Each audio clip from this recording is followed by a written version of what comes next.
Hello and welcome to When They Popped. I'm Kelsey. And I'm Mary. Today, we're joined by someone who knows all the whispers and rumors and real stories behind your favorite celebrities. Shannon McNamara is the host of Fluently Forward, the widely popular podcast that decodes blind items and deep dives into celebrity culture, both past and present.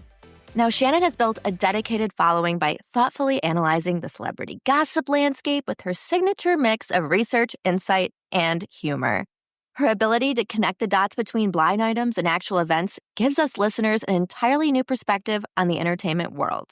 So today we're combining our Y2K pop culture obsession with Shannon's expertise for a special episode all about the most iconic feuds of the 2000s, the backstories, the PR spin, and what we think was really happening behind those explosive headlines.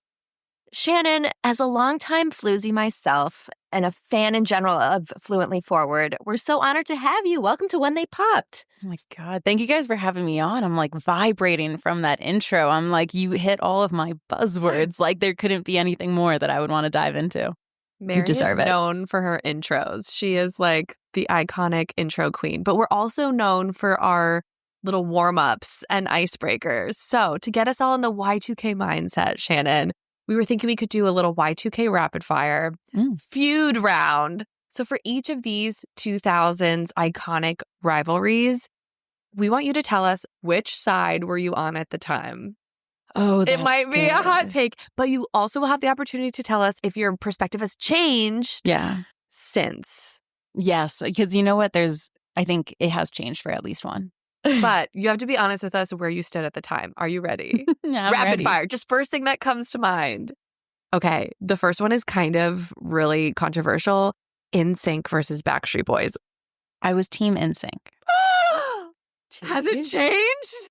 Well, I think it's just when you're a kid and we didn't really have like that much internet access in my house growing up. We were more of like a read books or do nothing type of family. And we had the NSYNC CD. So just by notion of like which CD you were able to play more in the car as you were driven to school, I feel like that cemented people so much more than, you know, silly little facts or logic or reasoning or anything like that. Which CD was it?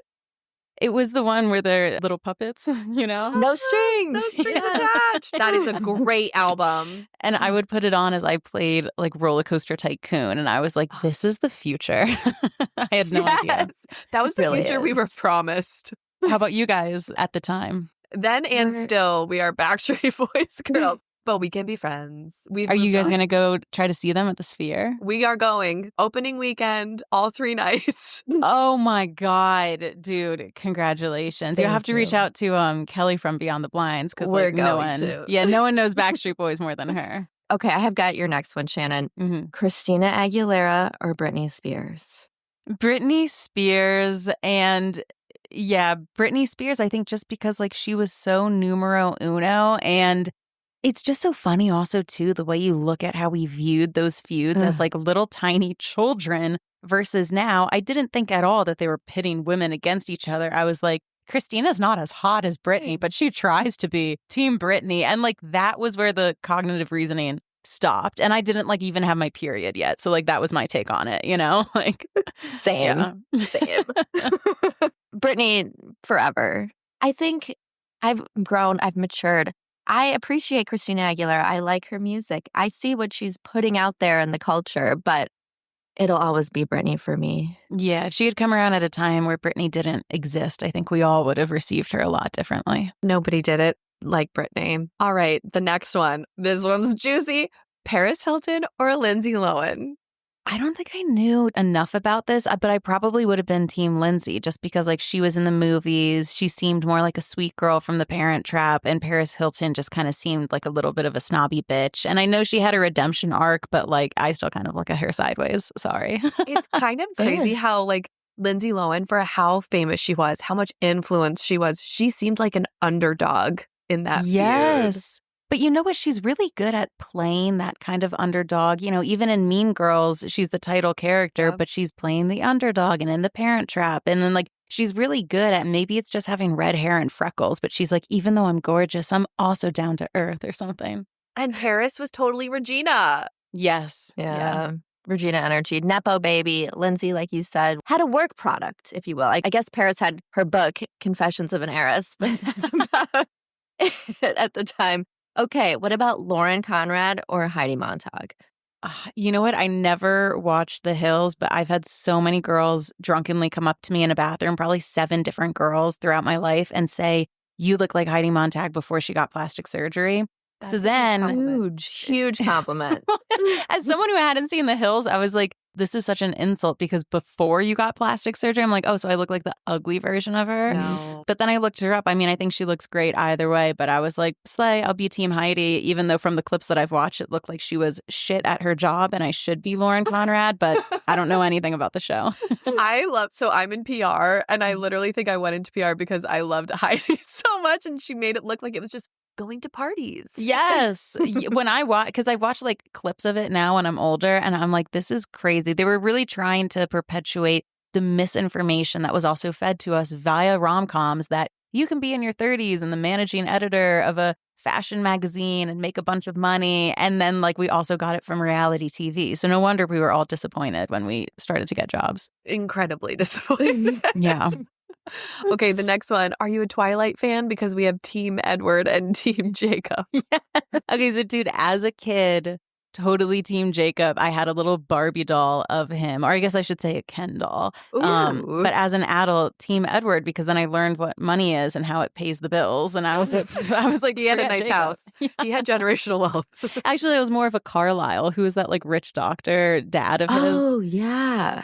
Slay. They were all very pale. I just wanted to say the pale one, but they were all pale. How about you guys? Were you vampire or werewolf? I want to say vampire because just the one-liners that he gave us, like I accidentally used this body oil that had a shimmer in it. And one of my coworkers was like, oh my God, are you wearing glitter? And I was like, this is the skin of a killer, Bella. The skin of a killer, Bella.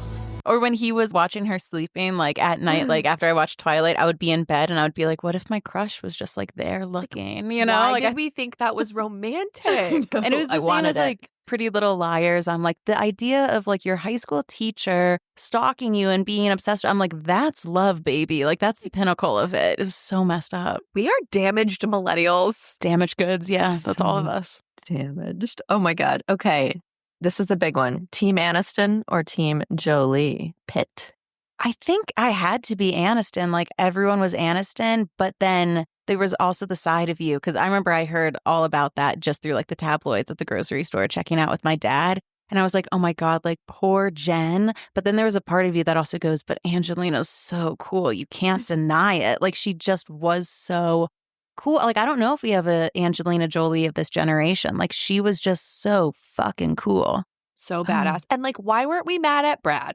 It's really Brad who did this. Yeah, well, and look what's happening today right now. Justin Bieber, no one says anything about him, but it's all Hailey and Selena. Like, that's the new age love triangle. And like, man, do the men never get any heat ever on anything. Like, you're the one who's choosing to leave your wife for someone else. Mm-hmm. We need to reverse this narrative. Yeah. But Mr. and Mrs. Smith, like, even though you know that cheating happened on the set of that movie, oh my God, the chemistry. Like, oh my God, it was just unbelievable. Her in the white t-shirt, in the rubber hunter boots. Or when they're dancing in like Chile. The tango. Like, the tango when they meet each other. And she does her shot and then she throws it into the can and it like sets on fire. So it talks. But does it dance? I was like, what the fuck? Like, I've never seen anyone hotter than Angelina Jolie. No.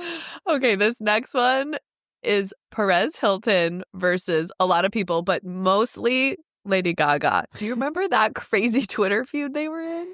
Yes. And also I feel like Perez is like an unreliable narrator. There have been so many versions of that have gone around. I feel like I must have been Team Perez, though, just because the way that I was glued to that hot pink website, I wanted to see where the dicks were being drawn and the little lines of coke on the nose. Like, looking back on it, it's crazy to me sometimes when Gen Z is like, oh my God, like you said something and it was offensive. I'm like, trust me, I am trying my hardest. I grew up with cocaine doodles on the nose and penis on the face on Perez Hilton's blog. So like for the next generation, like we're doing okay enough because that was what we grew up on and it was normal.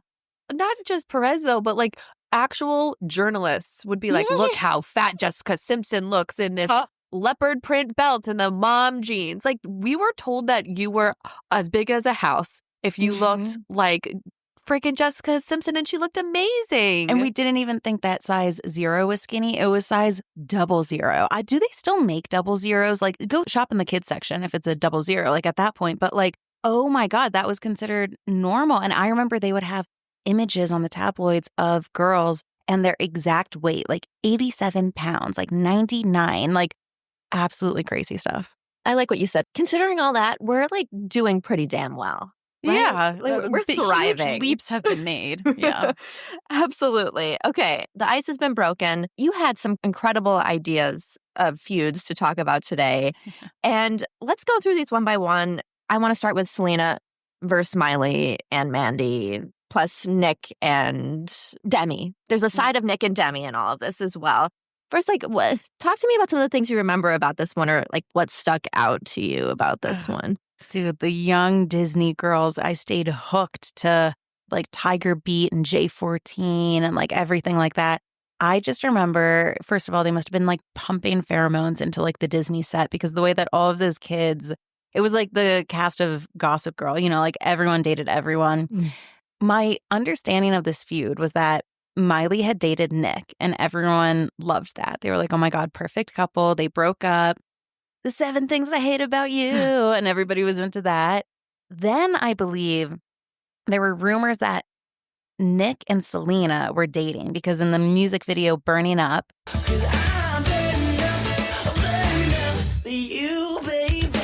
Selena plays Nick Jonas's love interest. And in that line where he goes, red dress, she's like, in a red dress. Yeah, red dress.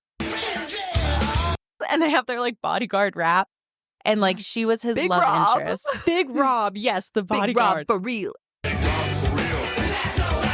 He did a really good job too. And Miley had a dangerous older best friend named Mandy. She was her like backup dancer. And I think Miley was like 16, Mandy was 21. I don't think it's that crazy of an age gap, especially because like young stars, like if you're 16, like you're doing the same stuff a 21-year-old would be doing.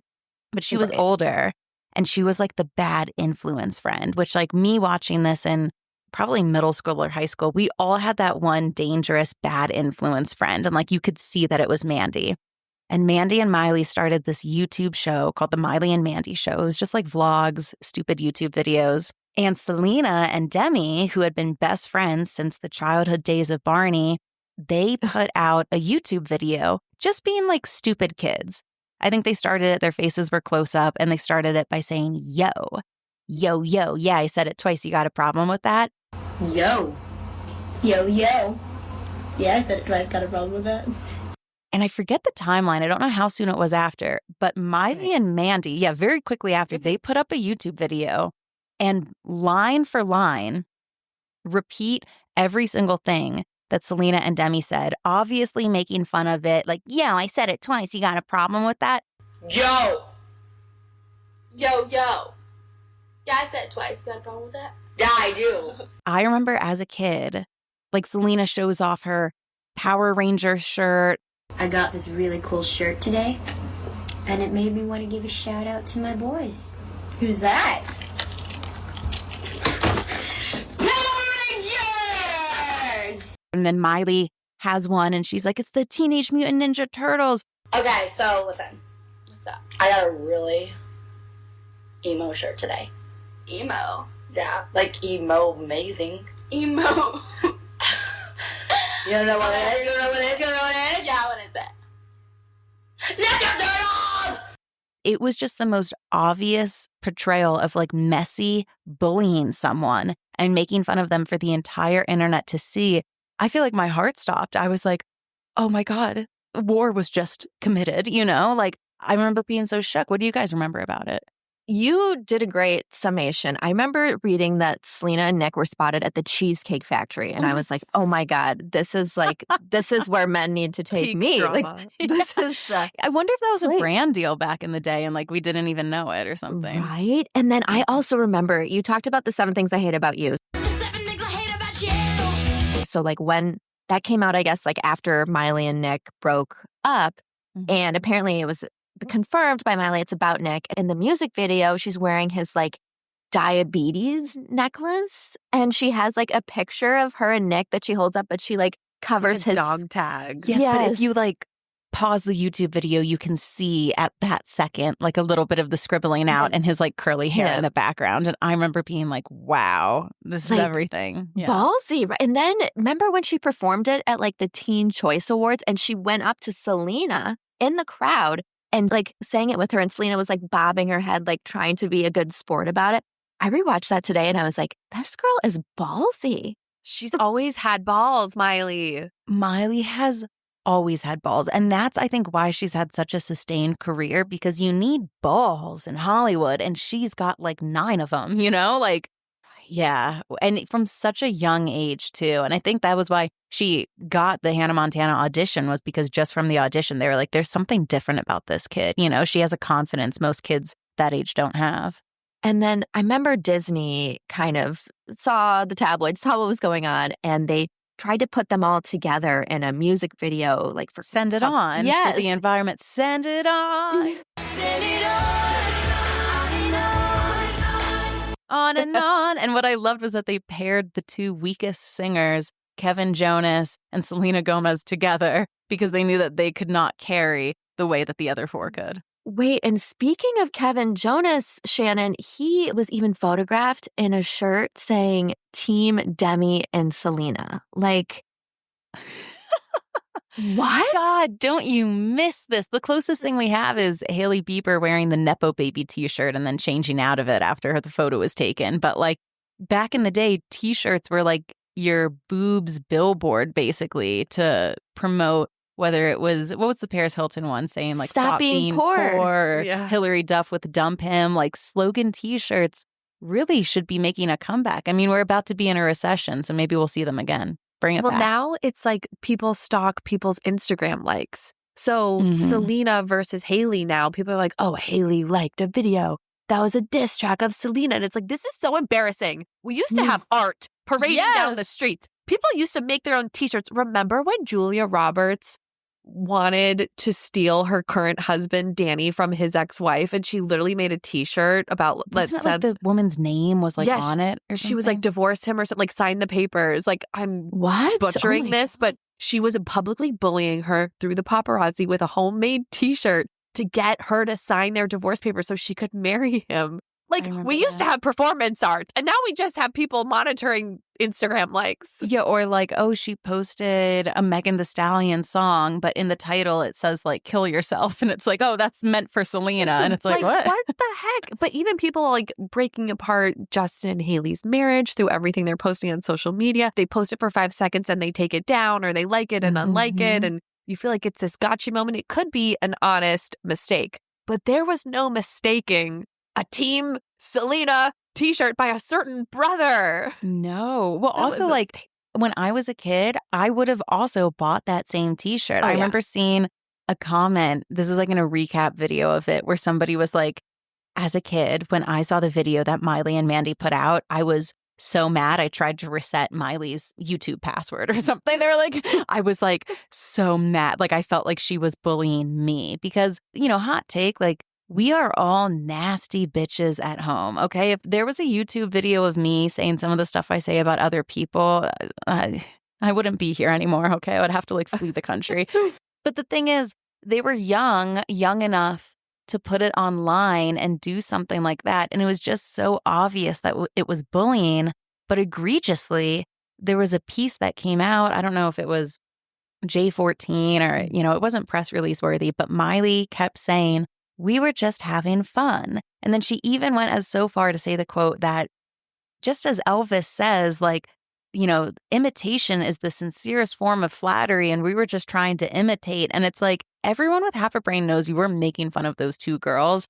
And also Demi and Selena back then, you know, their brand was that they grew up doing Barney. What are you going to do? Bully the kids who did Barney together? Like, that's like kicking Jesus in the nuts. Like, it's just crazy. This is where the age difference with Mandy, though, felt weird to me because that is a 21-year-old bullying tweens. Like, that is weird and inappropriate no matter which way you splice it. Dude, totally. Like, that's dark weird. Energy with Mandy.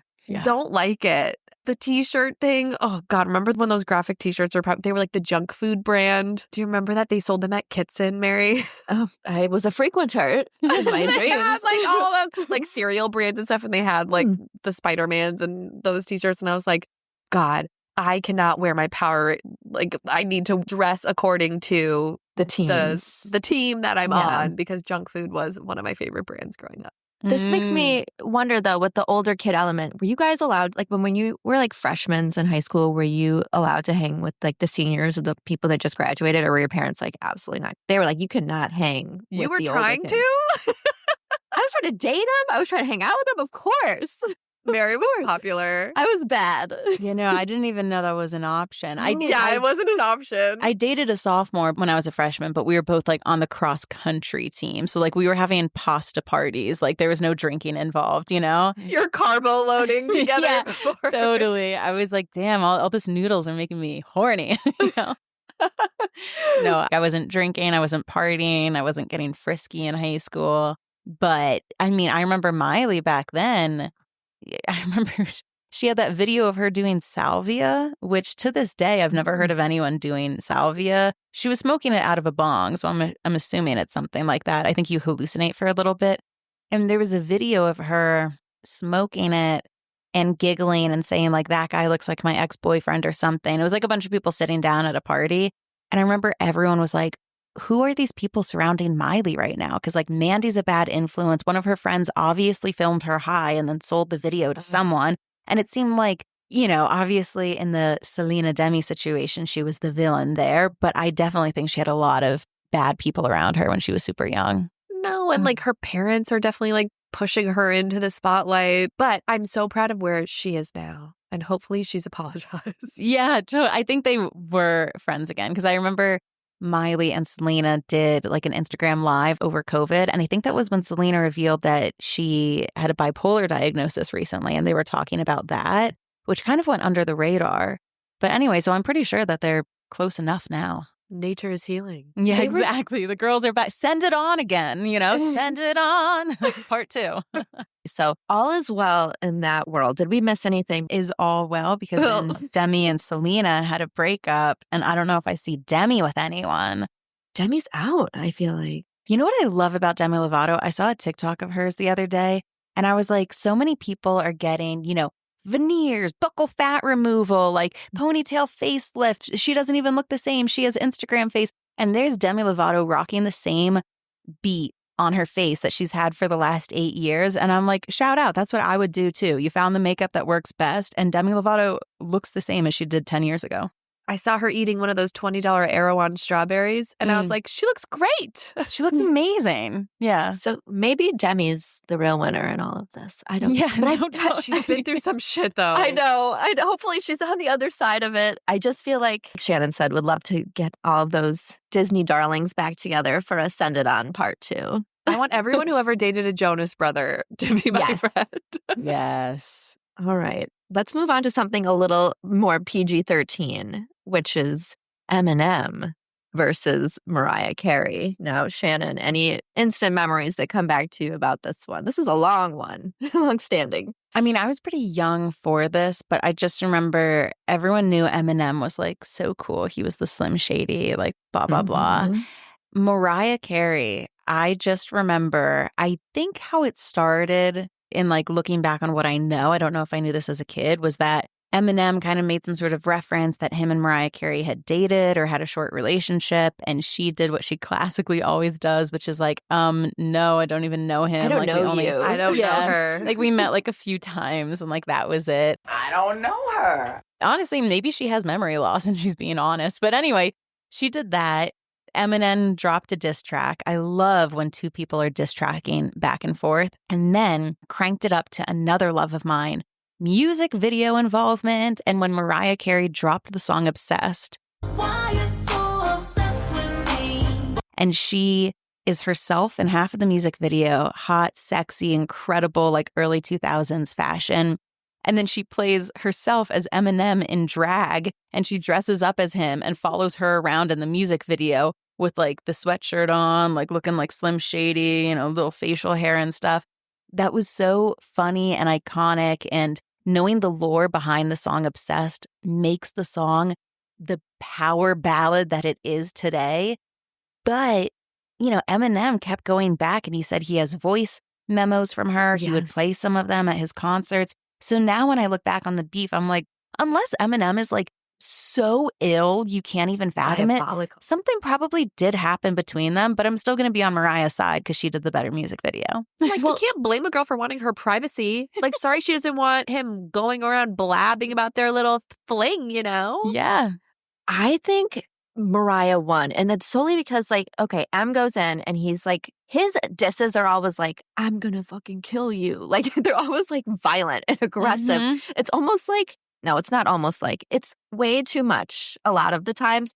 And then she just goes in with this music video, not subtle at all. She had been subtle up to that. And then was just like, I'm just going to drop a bomb on everybody, on you. And it wasn't like gross. Eminem, sometimes it's like the things you say, it's kind of like, oh God, why did you have to talk about like killing her again? Like this is. Yes. Right. And she made a ballad that anyone can sing to. Because with Eminem, like you don't always feel those feelings about someone. But with Mariah, how fun is it to embody, some girls, I don't know, mad at you. And you're, why are you so obsessed at me? Like that song has healed me. You're getting ready for a night out. You're singing that in the mirror. You're looking hot, feeling hot. It is an empowering song.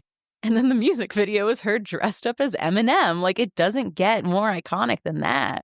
I know. Maybe they were like flirting, hanging out, and she like left him high and dry and was like, I don't want anything to do with this. Like, I feel like she got the ick. Yeah. Yeah. And he didn't like that. Like, why is he so mad? Why is he having such an extreme reaction? Because he's like, I'm Eminem. Like, what are you doing rejecting me? Like, this fragile ego. It's like embarrassing to read the things that he's saying about her. Like, yes. Dude, it's go the scorn touch of grass. A man who hasn't gotten what he wants. You know what I mean? Rather than like something happened, but it wasn't anything more. Because I picture too, most guys in Hollywood, they probably just want to say, yeah, I tapped that. That I'm sure Eminem wasn't like, oh my God, I wanted to build a family with you. And you said no, like it's probably going the other direction. Right. So I don't know.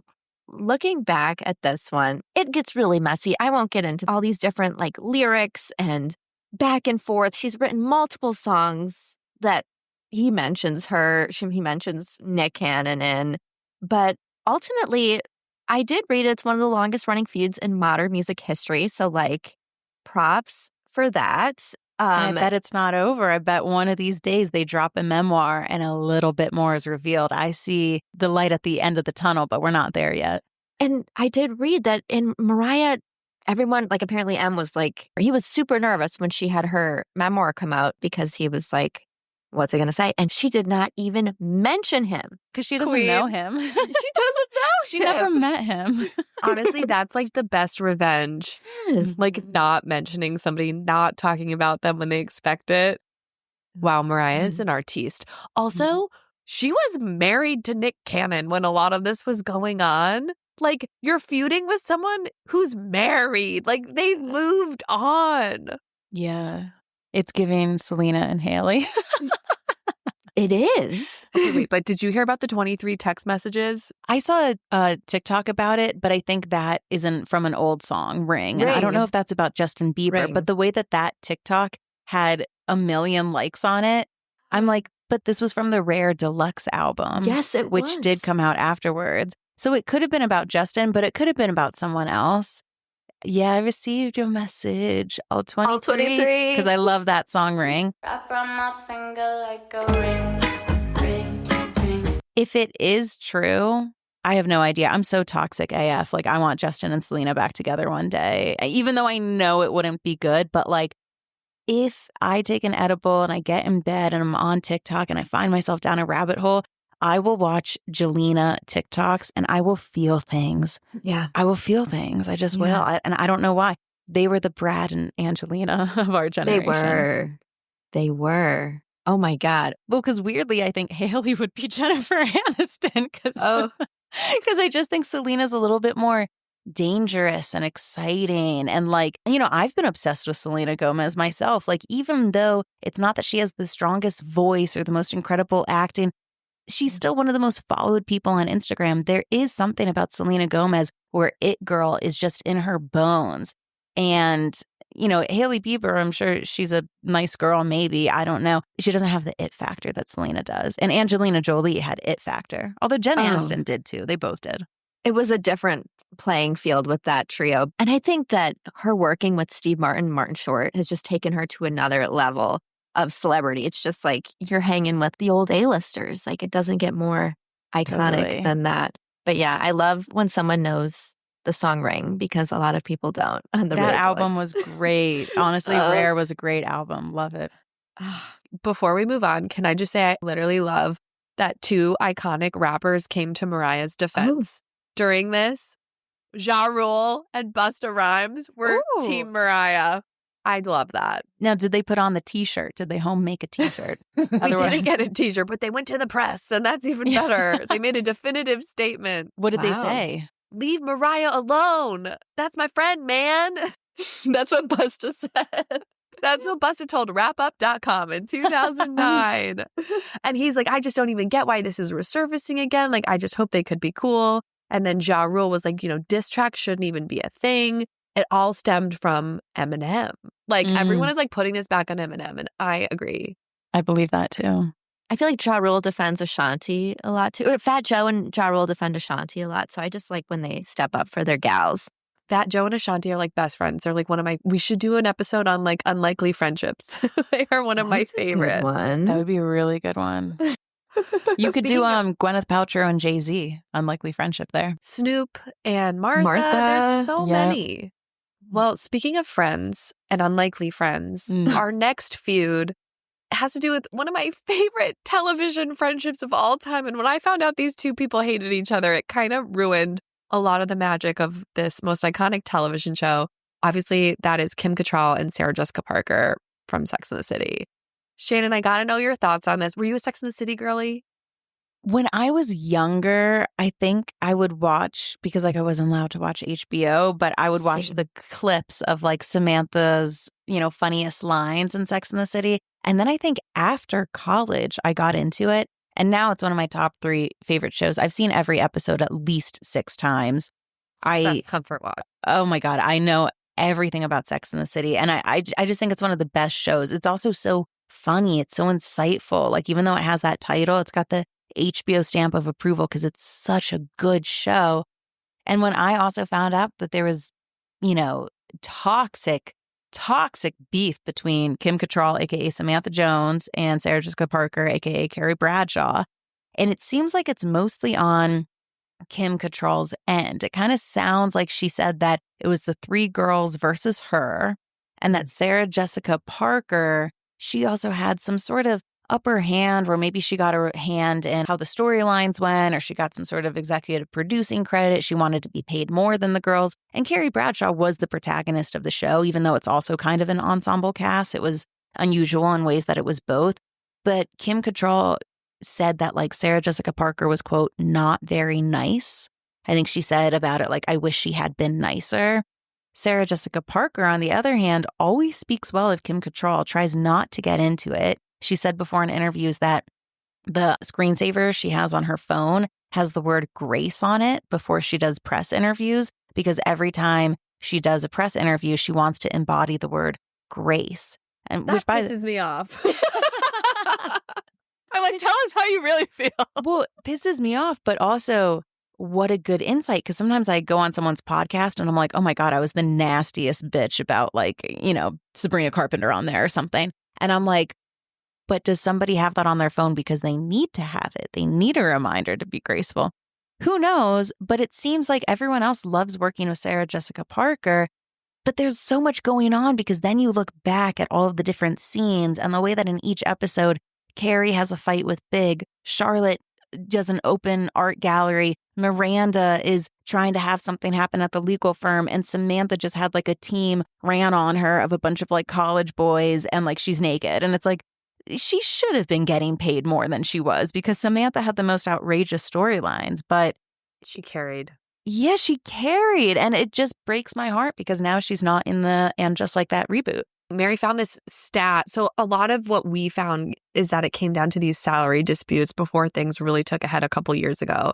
Mary, do you want to share that stat that you found? Sure. So according to people on Reddit, the most reliable sources, apparently Sarah Jessica Parker made about $50 million for the first 3 seasons, which is about $1 million per episode. And then for seasons 4 to 6, she did about $3.2 to $3.5 million per episode. Oh my God. So that puts her, it's quick math, about $200 million for the series.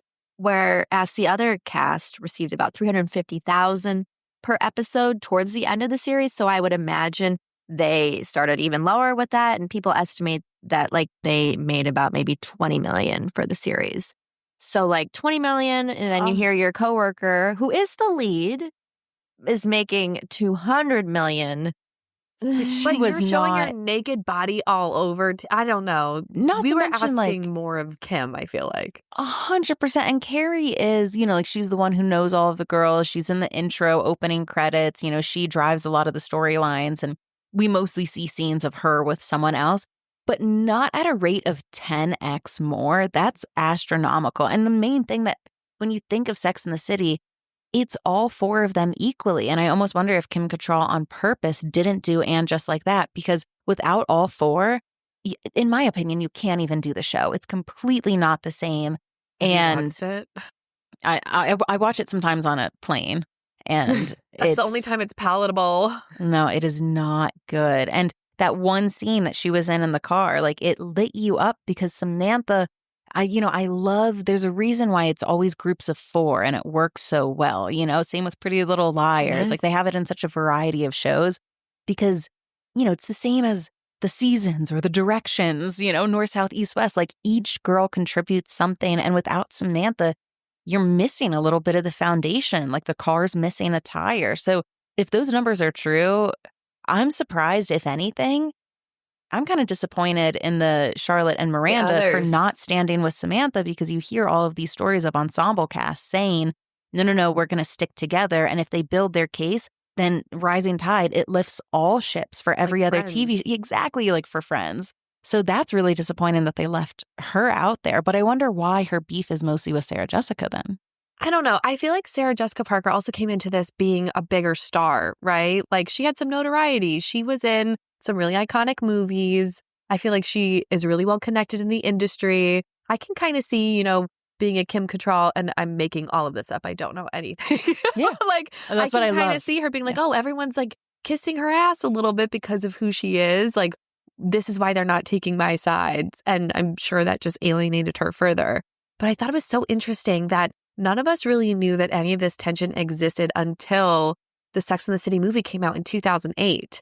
And this was supposed to be like our victory lap as fans. Like I remember skipping school senior year to go see this movie, or junior year. And all these reports were saying that it was Kim's salary demands that delayed production because she wanted to be closer to Sarah Jessica Parker's pay grade.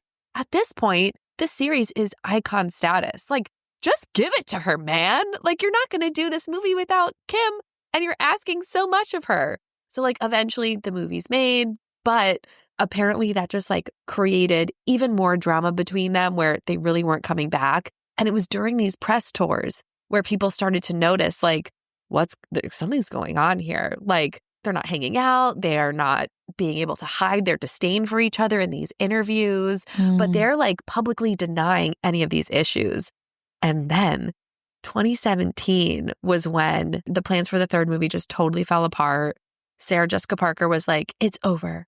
We're not doing it. And then some rumors emerge out of quote unquote nowhere that it was Kim's fault that this project was killed. Like, who's seeding that story? Exactly, because it's not her fault. Like, negotiations happen all the time, but they happen behind closed doors. And if it ever makes its way out to the public, you better believe it's to try to spin a narrative in some direction or another. And that's just so upsetting too. But you know what? Even in the movies, like, they stuck Samantha in the first movie. I think they were like, oh my God, she gained all of this weight. And like, no, she didn't. And then in the second movie, they're like, oh my God, she's going through menopause. So she needs all of her pills because she's so, menopausal in Abu Dhabi. And it's just like, Well, I also would be like, hey, I'm getting humiliated. Am I the comedic relief? Yes, but I'm also the butt of the joke in every movie on the big screen, and I'm getting paid pennies. Like, that's just completely unfair. Right. And now she's being spun up as this kind of diva. And she publicly goes on the record. She's like, I never asked for this. Like, this is not my fault. I just don't want to do this movie anymore. And then she went on to say, we're not friends. We are colleagues. And that just like, I think I like audibly heard my heart break. Yeah.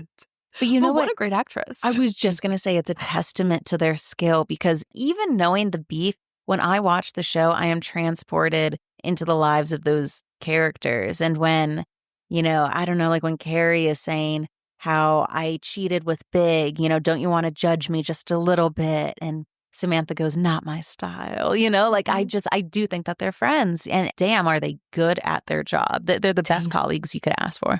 Literally. It's okay. So, but then it got even crazier in 2018 with the Instagram that her brother stunned. Yes. I believe it was that Kim Cattrall's brother had died, right? Yeah. He passed away suddenly. And I think, what did Sarah do? Did she send flowers or did she do something public, I think? She commented on Kim's Instagram post about it.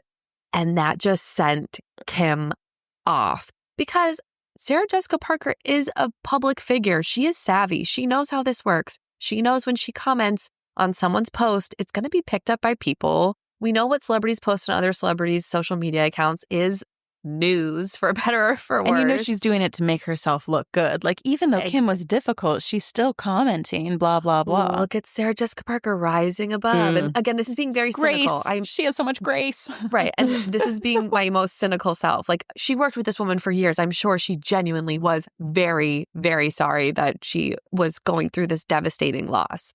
But there is that element to it where you kind of know that this is going to be picked up by media. And Kim just went off. She was like, my mom asked me today, when will Sarah Jessica Parker, that hypocrite, leave you alone? Like, you're reaching out. It's just a painful reminder of how cruel you really were. Let me make this very clear. You are not my family. You are not my friend.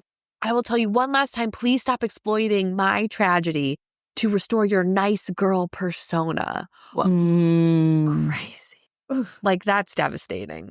That is devastating. And God, I just keep thinking about the other two women and why they sided with Sarah Jessica Parker, because I almost feel like that's even worse, because it feels like they're siding with Sarah Jessica Parker because she's the bigger star and they don't want to get in trouble, like blah, blah, blah. Where at least with Sarah Jessica Parker, she's like, okay, well, like, I want to be paid the most. I'm the biggest star. What about the other two girls? Why aren't you helping out your castmate? This is kind of like the Angelina and Jennifer thing, though. It's like, it's not Sarah Jessica Parker's fault she's getting paid more. It's the studio. Can we please hold the studio like responsible? Like, they're the ones who didn't come to the table to pay their team fairly. Like, that's what it was. Well, is it that, or do you think something else happened and that's why there's so much animosity, something that hasn't made its way to our page yet? I feel like Kim was very explicit in that post. Yeah. Oh, yeah. Like, she definitely knows that she does not like Sarah Jessica Parker, but the way that she said, I wish she had been nicer. So what did Sarah Jessica Parker do that was mean? Was it just that she was paid more, or did she bully her? Did she say something nasty? Did she talk behind her back? Did she try to triangulate the other people to dislike her? Like, I just wonder if it's salary plus something else. I wonder if shooting was getting held up or delayed because of salary negotiations. I wonder if that's something that would upset and annoy Sarah Jessica Parker to, you know, say something or... Yeah. Well, you know what? We see this too in... did you guys pay attention to the Call Her Daddy breakup drama with Alex and Sophia? Yes. It's interesting because we see this happening, and I wonder if it's almost because women in the industry don't have enough faith or, you know, brass balls on them to ask for more, because it's almost like, I remember in that situation, Sophia wanted more money because they deserved to be making like at least 10x what they were making. And Alex Cooper was like, well, like, let's just get the IP and like work with Dave and blah, blah, blah. And it seems like Kim was kind of like, hey, let's band together, get more money. It's the #1 show on HBO. And the girls were like, well, like, we're just happy with this. So like, we're going to side with Sarah Jessica Parker. And then one woman gets labeled greedy, selfish, you know, a problem, bad to do business with, when really it's like you know, if we had just all put our heads together on this, we all would have been giga millionaires, you know? Seriously. I do feel bad for Sarah Jessica Parker in this situation, though, because like she's just sharing her condolences, you know? Like on the one hand, she sees a sad post. She's like, wow, I'm so sorry. And I feel like that is a normal social interaction that we have with people. You're not close enough to text them. Maybe you send them a DM, you like a story, you say like you're thinking of them, you comment with like a heart or something. Like that's like a normal social interaction. I wouldn't do that if I had not a good relationship with someone, especially publicly. Because to me, it reads like... But at the end of the day, Sarah Jessica Parker can be like, why is she mad at me for like sending my condolences? You know, it's like, she's kind of like Teflon. She sat back happy because she's like, well, you know what? Even though she exploded on me, I'm still the victim here who did something nice, which is all I ever wanted in the first place. Grace on my iPhone. Oh my God. I think it should say, shut up. Like, don't say shit. But Grace is her code word. It should say Venmo Kim. I know. So it just like broke my heart that Kim didn't come back for Just Like That and that they had her move away to London. I'm sorry, her best friend's husband dies and she doesn't show up for the funeral. Like that is the most unlike Samantha thing I've ever heard. I think a lot of people were mad about that too because, you know, they were also saying, I think they tried to make it, there was some sort of line in And Just Like That where Carrie's character was like, oh yeah, like, you know, I didn't choose her as my PR rep. So like now we're not friends anymore. And it's like, that never would have mattered. That's so not true to the character. What about the fact that friends drift away? Because sometimes that happens. And that's something that we all could have paid attention to. Everything to do with the new series is such utter trash and garbage. So Kim Cattrall must be sitting back going, man, did I make the right decision? Because that new series sucks.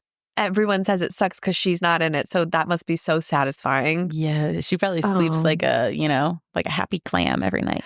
Okay, speaking of Kim Cattrall, this is so random. I don't know if you guys have seen this. Have you seen that random, I think it was like E.T. or something, interview that she did with her boyfriend at the time where they talked about how they like to scat in their free time? No, fill us in. He's like playing like the bass. Is that like the giant cello thing? Like, and she's like, yes. And the dog went and said, how do you do? And hullabaloo. Like, it was like their first time scatting ever. But she was like, yeah, this is what we do on like a Sunday afternoon. Yama kipiebo, sedere facebo, in dog Latin he quoth, UJ, suffer How long ago? This is like when Sex and the City was popular, like early 2000s.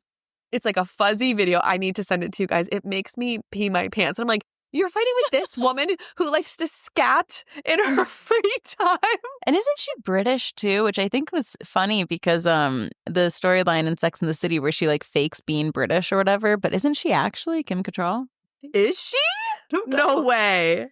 I'm Googling it right now. Google immediately. Maybe not. I thought that there was something like Canadian or like... Okay, stop. She was born in Liverpool. Wow. Yeah. But she's Canadian. So I think she like, grew up in Canada. You're onto it. Yeah.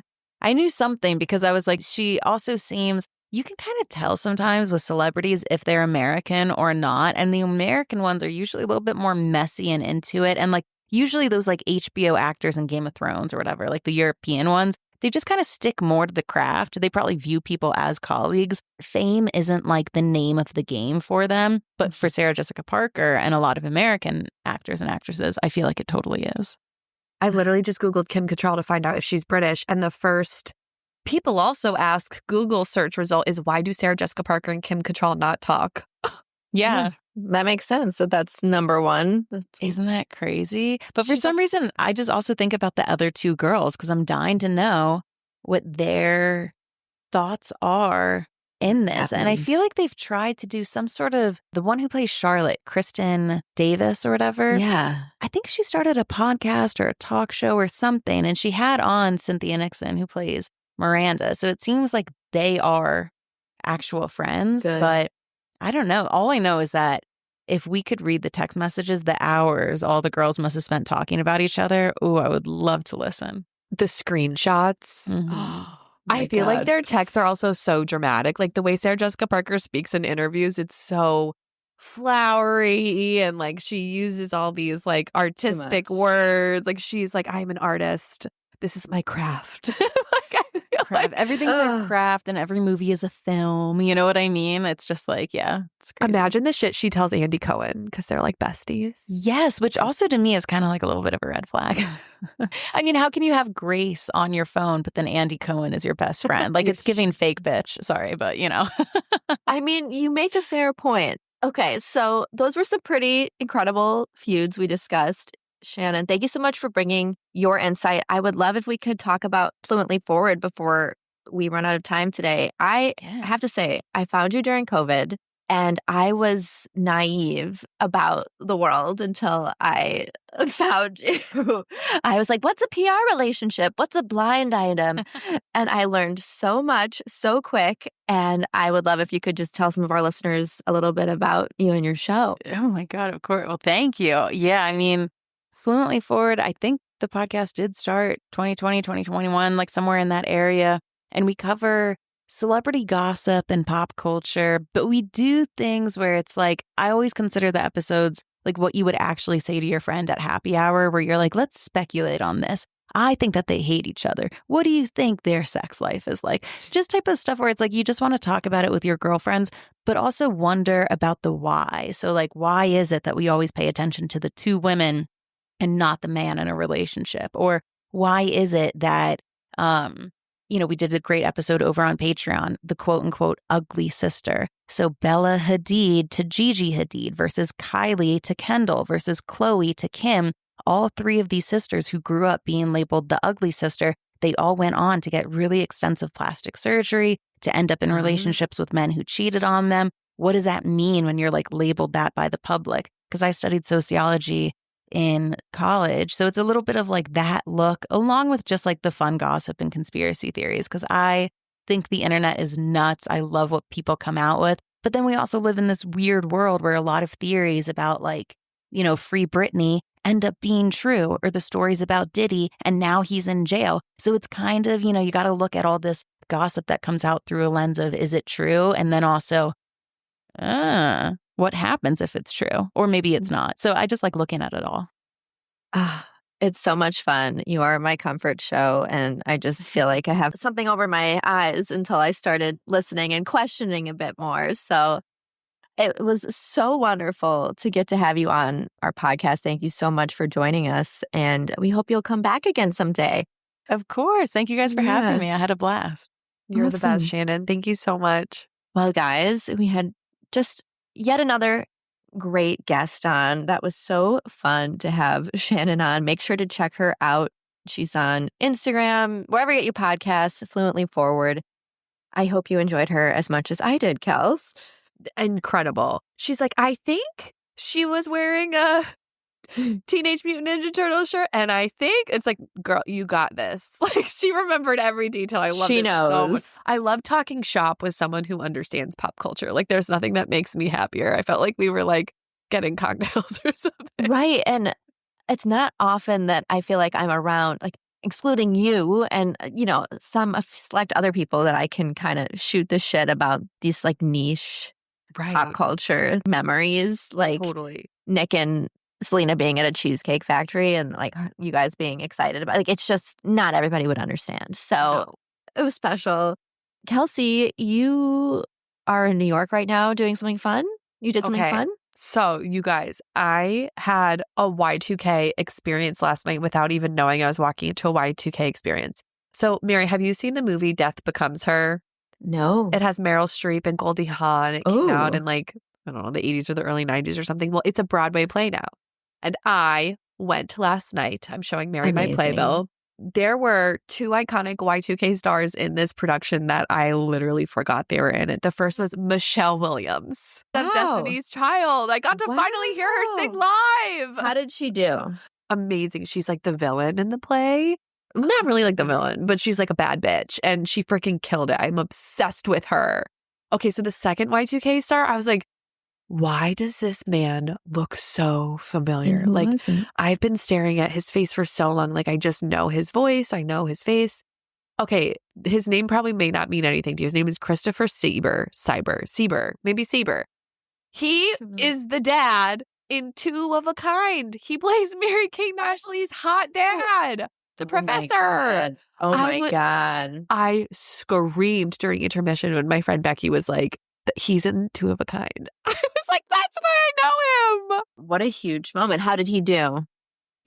This whole, if anyone ever goes, if you guys are in New York anytime soon, you have to go see Death Becomes Her. It was hilarious. So high energy, just campy, amazing. But Chris and Michelle were, Megan Hilty, who's like amazing. Like the cast is incredible, but I couldn't believe that I got to see two of my favorite early 2000 stars. I was not expecting it. What an incredible surprise, honestly. So thank you for indulging me. Michelle Williams from Destiny's Child, iconic. And you, dear listeners, Can I Talk, are iconic. Thank you so much for joining us tonight. We hope you enjoyed our chat as much as we did. And make sure to follow, subscribe, like, 5 stars, the business, pretty please. Thanks for sticking with us. We appreciate you. Thank you guys so much for listening. Make sure to follow Fluently Forward and listen to Shannon's podcast. Bye. Bye.